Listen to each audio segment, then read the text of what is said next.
नमस्कार दोस्तों। एक घने जंगल में कई जानवर रहा करते थे। उन्हीं में से एक हिरनी भी थी।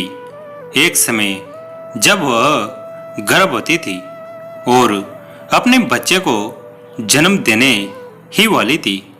ऐसे समय में वह एकांत जगह तलाश में यहाँ वहाँ घूम रही थी। बड़ी मुश्किल से उसे नदी के किनारे ऊंची और घनी घास दिखाई दी।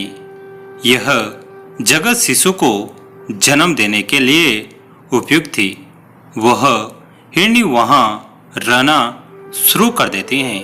अब वह समय भी आ गया जब उसे प्रसव पीड़ा होने लगी।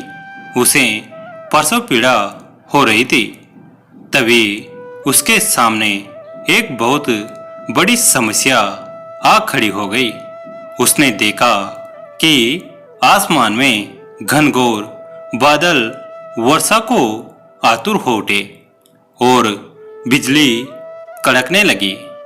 उसने अपने बाएं देखा तो एक शिकारी तीर का निशाना उसकी तरफ साध रहा था। घबराकर वह दाहिने मुड़ी तो वहां एक भूखा शेर झपटने को तैयार बैठा था। सामने सूखी घास आग पकड़ चुकी थी और पीछे मुड़ी तो नदी में जल बहुत था। कुल मिलाकर हिरनी और उसके बच्चे का जीवन संकट में था। समझ में नहीं आ रहा कि वह क्या करे। प्रसव पीड़ा से व्याकुल हिरनी भाग भी नहीं सकती थी। अत्यंत कठोर परिस्थिति सामने आ गई। सोच में पड़ गई और मृत्यु के बारे में सोचने लगी।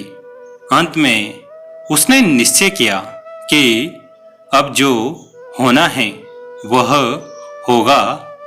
सब कुछ उस परमात्मा पर छोड़ती हूँ और सबसे अपने बच्चे को जन्म दूंगी। उसने अपने आप को परमात्मा के भरोसे छोड़ दिया और अपने बच्चे को जन्म देने में लग गई। कुदरत का करिश्मा देखिए।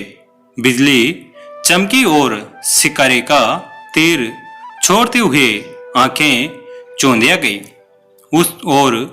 उसका तीर हिरनी के पास से गुजरता हुआ शेर को जा लगा।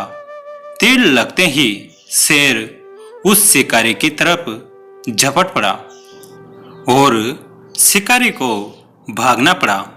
तभी घना घोर बारिश शुरू हो गई और जंगल की आग बुझ गई।